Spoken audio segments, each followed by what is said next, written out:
Hey there, fellow home cooks. If you're staring at that frustrating F11 error on your LG oven and wondering how to get it sorted, you've come to the right video. Today, we're diving into a step-by-step guide to fix the LG oven F11 error from 2025 models. This error often signals a communication issue between the oven's control board and its sensors, but don't worry. Most of the time, it's an easy fix you can handle at home. First things first, safety is key. Before we start, make sure to unplug your oven from the wall socket to avoid any electrical mishaps. Give it about 5 minutes to fully power down. This simple reset can sometimes clear the error right away. Once the time's up, plug it back in and turn it on. If the F11 error persists, let's move to the next steps. Step 2. Check for any loose connections. Open up the oven's control panel carefully. Refer to your user manual for exact instructions.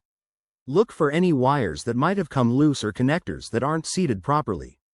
Gently secure them if needed, but be cautious not to force anything. Dust or debris can also cause issues, so grab a soft cloth and wipe down the area around the sensors and boards. If that doesn't do the trick, try running a diagnostic test. On most 2025 LG models, you can access this by pressing and holding the Options button for about 10 seconds. This might reset the internal software and clear the error. Remember, if your oven is still under warranty, it's best not to tinker too much. Contact LG support instead.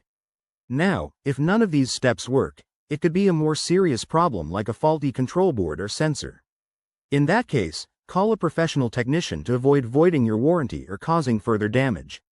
Always double-check your oven's manual for model-specific advice.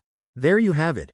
Your quick guide to banishing that F11 error and getting back to your favorite recipes. If this helped, give this video a thumbs up and subscribe for more home appliance tips. Drop your questions in the comments below, and I'll see you in the next one. Happy cooking!